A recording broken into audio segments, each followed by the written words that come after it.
Telugu 24/7 news bulletin కి స్వాగతం.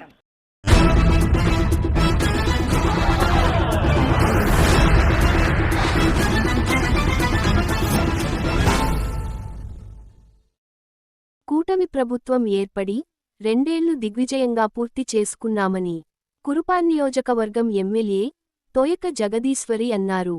సోమవారం పార్వతీపురం మన్యం జిల్లా కురుపాం నియోజకవర్గం పరిధిలో నాయకులు, ప్రజలు, కార్యకర్తలతో నిర్వహించిన కార్యక్రమానికి ముఖ్య అతిథిగా ఎమ్మెల్యే హాజరయ్యారు. ఈ సందర్భంగా ఆమె మాట్లాడుతూ, కూటమి ప్రభుత్వం 2 ఏళ్లు సంపూర్ణంగా పూర్తి చేసుకొని ప్రజలకు సుపరిపాలన అందించింది అన్నారు. గత వైసీపీ ప్రభుత్వం ప్రజలకు చేసేది ఏమీ లేదని ఆమె ఎద్దేవా చేశారు. రాష్ట్రంలో మహిళలకు స్త్రీశక్తి పథకంలో 23 లక్షల కోట్లు కేటాయించి ఉచిత బస్ ప్రయాణంను అందించామన్నారు. అన్నా క్యాంటీన్ల ద్వారా 9.75 కోట్ల మందికి భోజన సదుపాయం అందిస్తున్నట్లు తెలిపారు.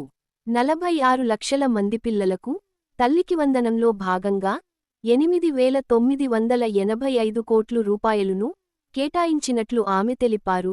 1,25,000 మంది మత్స్యకారులకు 250 కోట్ల రూపాయలు ఆర్థిక సహాయం అందించారన్నారు. పేద ప్రజలకు సొంత ఇంటికల నెరవేర్చడంలో 5 లక్షల ఇళ్లు మంజూరు చేసినట్లు ఆమె తెలిపారు. హామీలలో లేకున్నా ఆటో డ్రైవర్లకు ఆసరాగా 436 కోట్లు అందించాన్నారు.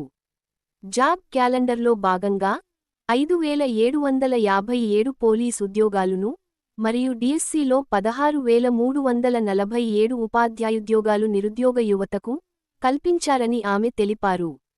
అలాగే ప్రజలందరికీ పెన్షన్లు, రోడ్డులు, డ్రైనేజీలు వేయించి గ్రామాల్లో అభివృద్ధి పనులు చేయిచ్చినట్లు తెలిపారు.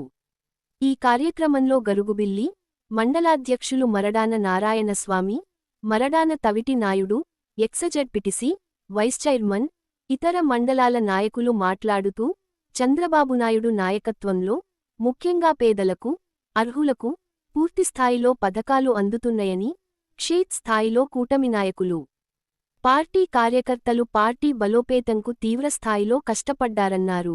స్థానిక సంస్థల ఎన్నికల్లో పార్టీ అధికారంలోకి రావడానికి కృషి చేస్తే ఈ ఉనికిని కాపాడుకోవచ్చు అన్నారు. ఈ కార్యక్రమంలో మండల నాయకులు, కార్యకర్తలు తదితరులు పాల్గొన్నారు. ఈ 2 సంవత్సరాలు చక్కగా దిగ్విజయంగా 2 సంవత్సరాలు పూర్తి చేసుకున్నాం.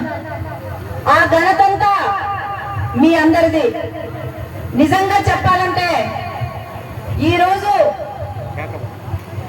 సంక్షేమం ఒకవైపు, అభివృద్ధి ఒకవైపు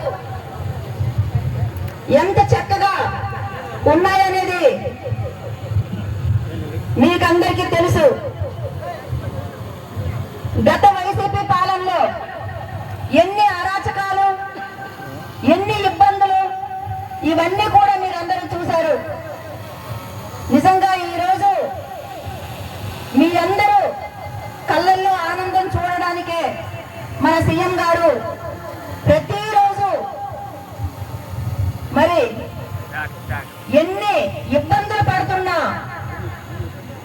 ఏ కార్యక్రమం ఆగకుండా, ఏ సంక్షేమం ఆపకుండా అనుక్షణం మన కోసమే పరితపిస్తూ, అనుక్షణం మన కోసమే ఆలోచిస్తూ మన సీఎం గారు, అలాగే పవన్ కళ్యాణ్ గారు, మోదీ గారు మనందరి భవిష్యత్తు కోసం ఆలోచిస్తూ ఈరోజు మనకి ఏ ఇబ్బంది లేకుండా చూడడం జరుగుతుంది. మరి ఈరోజు నిజంగా మనకు ఈ 2 ఏళ్లలో ఏవైతే మీకు ఇచ్చినటువంటి హామీలు ఉన్నాయో అన్ని హామీలు కూడా ఒకటి నెరవేర్చుకుంటూ